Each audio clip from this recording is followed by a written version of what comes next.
Meron po sa ating dinala dito ngayon na 502A na amplifier, no? So, familiar na siguro kayo rito sa unit na to. Ang reklamo nung may-ari ay yung speaker B. Ito ay nawawala-wala yung kanyang tunog. Ngayon, napansin ko kapag kapag inaangat ko tong board na kanyang speaker terminal ay gumagana parehas, pero may time na isa lang ang gumagana. Yun ang reklamo ng may-ari. Pabigla-bigla daw yung sound or yung music dito sa speaker B. Kasi 4 na speaker yung kanyang ginagamit. Pero dito sa speaker A ay normal naman daw.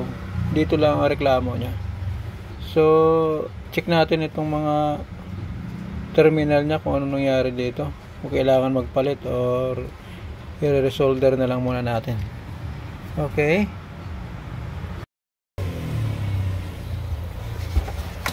Check natin itong terminal, speaker terminal niya. Bakit nawawala yung kanyang music or sound sa speaker B.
So, itong isa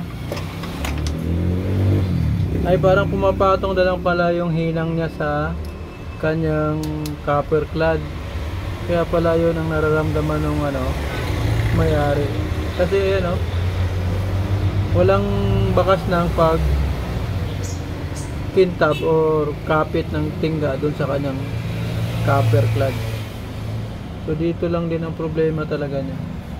So parehasin na natin i-unsolder muna.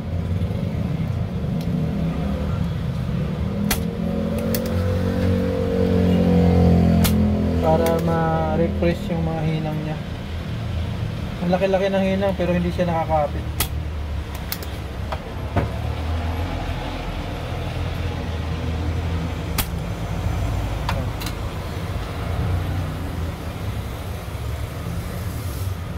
So bukod tangi ito.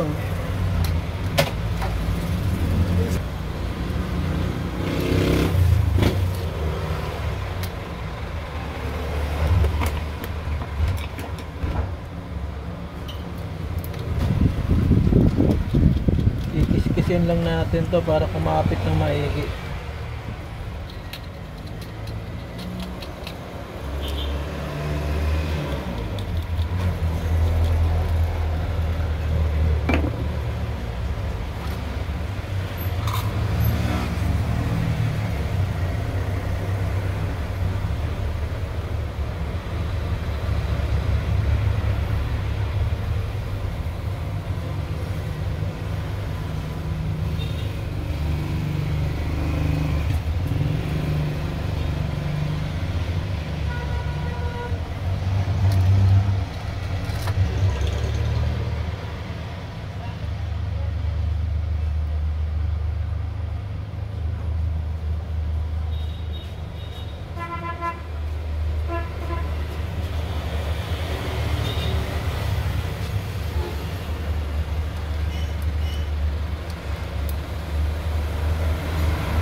try na rin natin tong ano, itong sana to,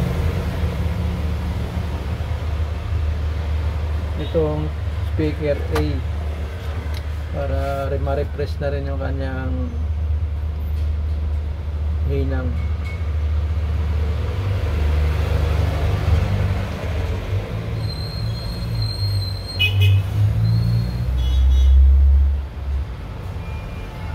Okay.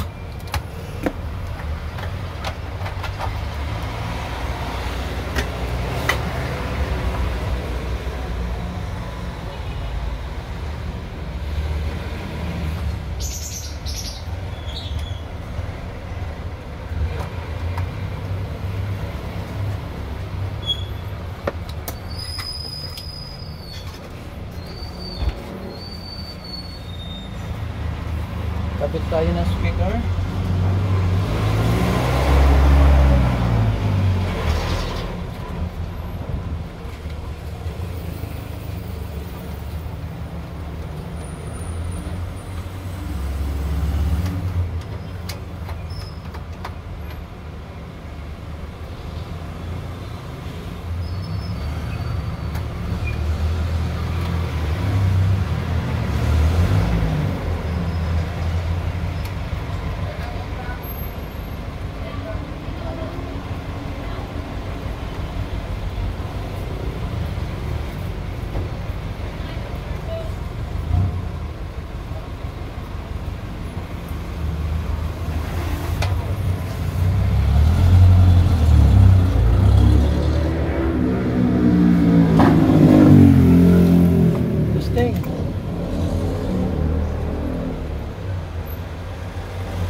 Kahit anong uga mo rito, hindi na siya nawawala. So yung naging cause kung bakit nawawala po yung kabila ay hindi na po kumapit yung ano, yung tingga sa kanyang copper clad, no? Parang naka-floating lang siya, pero ando doon yung katabaan ng paghinang, hindi lang siya nakakapit. Okay, so yun lang po yung ating solusyon doon sa ating problemang nawawala na sound. Thanks for watching, guys.